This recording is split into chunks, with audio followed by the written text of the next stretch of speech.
I saw it with my eyes. She was sitting on the hospital bed and she was barking like a dog. She woofed and woofed till the nurses came again with another sedative. My friend Lila is barking like a dog. How did we get here? Please, everyone, come and listen. Come and learn. This life is deep and things are not always what they seem. But how do we get here? Let's see if there is something to learn from this tale worth telling. Lila was actually named Delilah by her mom. Her mother said she gave her the name because she wanted her to deal with men the way they dealt with her. Delilah's father was a prominent politician and has never for once asked about her or her mom. He broke her heart and abandoned her, and when he realized a baby was on the way, he humiliated her in front of his family.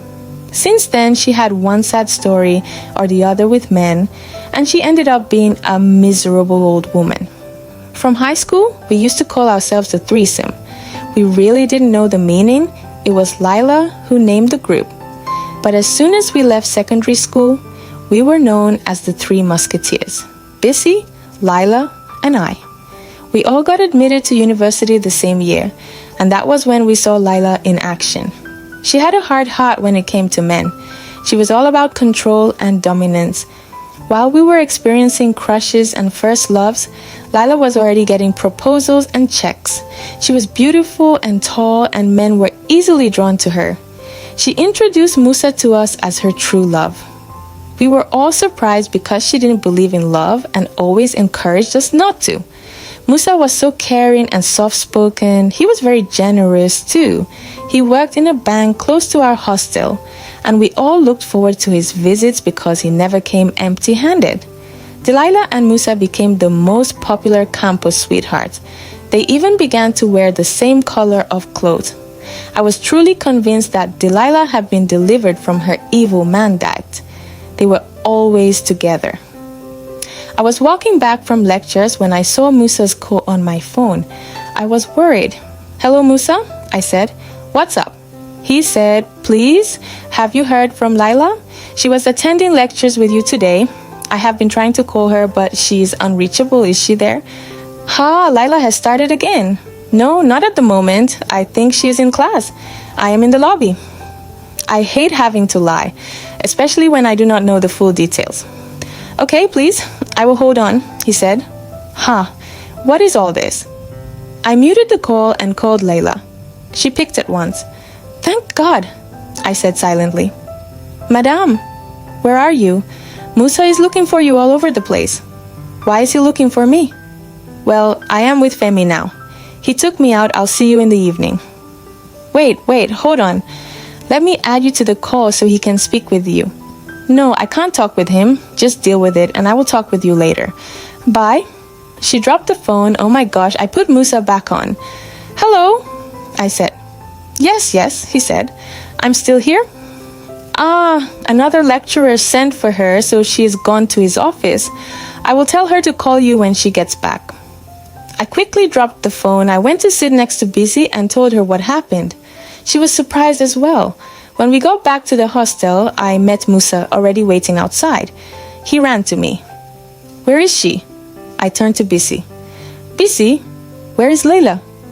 Busy caught on and said, "Oh, she is not back from Professor Adams's office.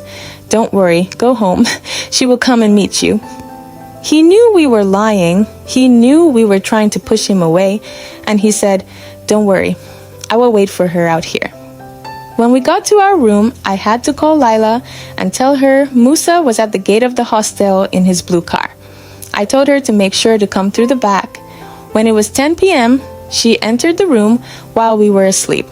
"Ladies," she shouted. I woke up instantly. "Lila, what happened?" "Musa has been waiting."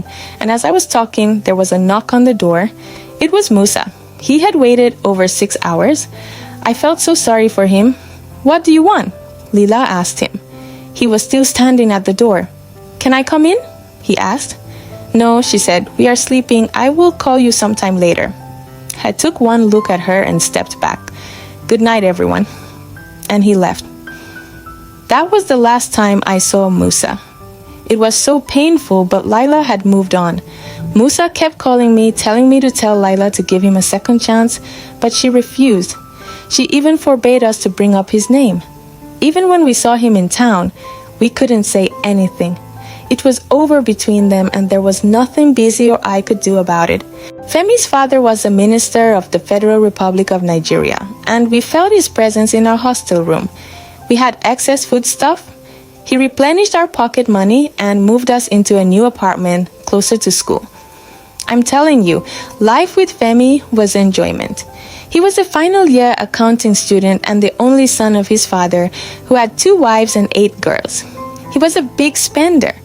Do you know that Lila's first trip abroad was a trip to Dubai sponsored by Femi? I mean, Femi was the definition of money in the water. Even us as assistant girlfriends were not left behind. Femi had a car and driver at our new apartment to take us to school and bring us home, to the market, library, and church. I sat with Lila one evening after our first exam in our final year. Femi had graduated and was working with his father. Lila, please, I hope you are thinking of settling down with Femi. He is kind and gentle. He is really in love with you. Please consider him. For your 21st birthday, he bought you the latest RAV4. Please take it easy with him and try to plan a future. I knew why I was saying this because Femi was no longer in school with us, so we had to travel from Abuja to our university campus every weekend just to see Lila. What Lila said shocked me. Femi is a small boy. I can't marry him. He is still serving his father. I want a self-made man. Instead of marrying Femi, I would rather marry his father. Hey, my goodness! Wait, Lila, I screamed. Are you telling me you wasted this boy's time? Why would you do that? This boy is genuinely interested in you and has tolerated all your excesses. Please just focus. Marrying Femi is as good as marrying his father, I told her. She laughed. Ah, ha, ha, ha, ha. What do you know, KK? What do you know about the world of the rich? You think I have time for godly broke men like you guys? No, I am looking for a life of exotic opulence. You hear me? When Femi's father finishes his tenure, what next? I don't want to start suffering because of love. Only one person died on a cross for love. I will not compare myself to him. And just like that, once again, she began to cut ties. Femi would come over the weekend and not find her. I would be the one answering questions, pretending like I knew nothing. Femi broke down in tears the next time he came. Please help me, KK. Tell me where she is. What did I do to offend her? I saw the tears and felt bad, but there was nothing I could do.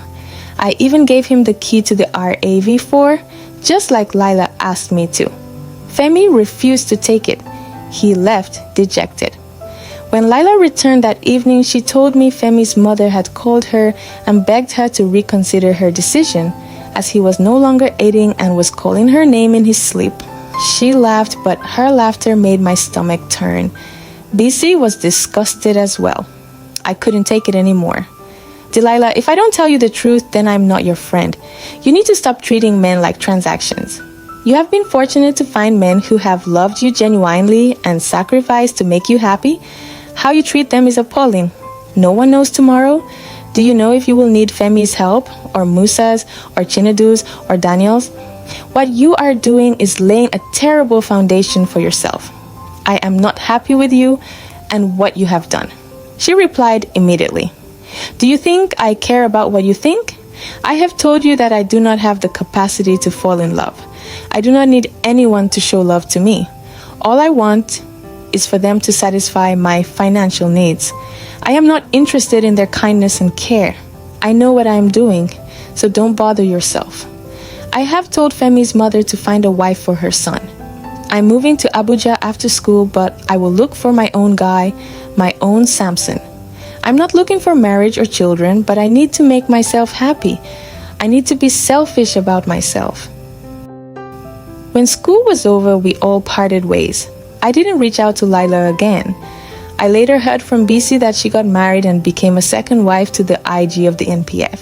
She didn't invite us, and I wasn't bothered. That girl had gone crazy. Her way of life was not my style. I was posted to Kaduna State, and immediately after, I got a job. I was preparing for my wedding to a pastor in my church and I had to travel to Lagos to do some shopping. I met up with Bisi and we went to Balogun Market together.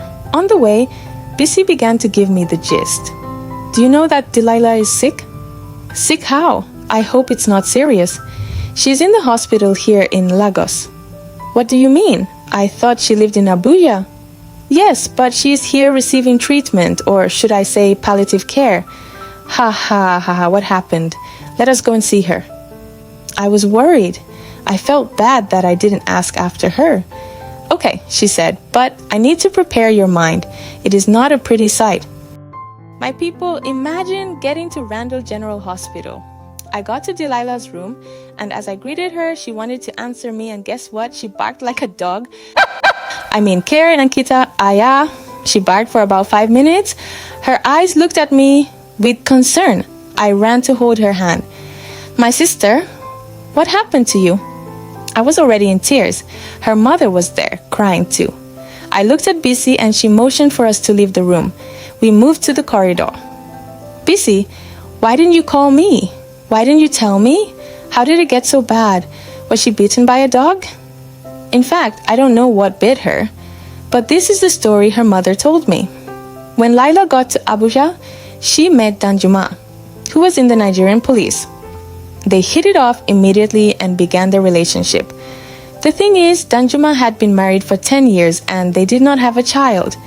It wasn't long before Delilah got pregnant for Danjuma.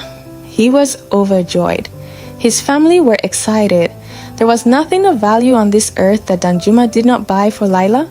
Next thing, he flew her abroad and she stayed there until she had the babies. She had triplets, 2 boys and a girl. Lila and her children were living like heaven on earth. When they returned, Danjuma did a very enchanting wedding. Everyone was there. She looked glorious. Danjuma's wife was there with her family. Bisi said that Lila refused to acknowledge the senior wife. She refused to greet her or talk to her, even when the woman welcomed her to their palatial home in Maitama. Lila refused to let her hold the children and refused to eat her meal. Bisi said she even encouraged her to move out and stay in one of the other mansions in the city. Lila refused and kept disrespecting the woman in her home. If Danjuma went to his wife's room to spend some time, Lila would knock on the door and make a scene until Danjuma came out. She would mock the senior wife and deprive her when she wanted to help with the children. Even her husband called her and told her to take it easy, as his wife was there to support her. Lila refused and invited her mom and hired several nannies to help her until she developed a cough one night. The cough started little by little, and they tried to treat it. She traveled to India and the US for treatment, but instead, it got worse. Before we knew it, she started losing weight and barking like a dog. Danjuma took the children from her and instructed her mother to take her to find treatment at any cost. As I speak to you, the children are with the first wife, and here she is, barking like a dog, while Danjuma and his wife have now become a happy family. Oh, I was so sad to hear this story. Maybe she was bitten by a dog in her dreams. The first wife may be a prayer warrior. Delilah may have stepped on the wrong foot this time around. I hope she gets better. I walked back into the ward. I looked at my friend and saw the sadness in her eyes. She had emaciated so much. She opened her mouth to talk and she barked again. But I knew what she meant, help me. Everyone was downcast. We were all quiet and hopeless when the doctor came in and told us in plain English that she had little time left. Her mother was wailing. There was no dry eye. I went back to Bisi's home. It was a time of sober reflection. I thought of Musa, Femi, and all the other guys she had maltreated. Is this how life is? It was the morning I was leaving back to Kaduna when her mother called. I didn't pick up. I was scared. Was this the end? Was it bad news she wanted to give me? Bisi rushed into my room, her eyes open in horror. My heart skipped a beat. What is it? Please subscribe and comment if you want to know what happened next.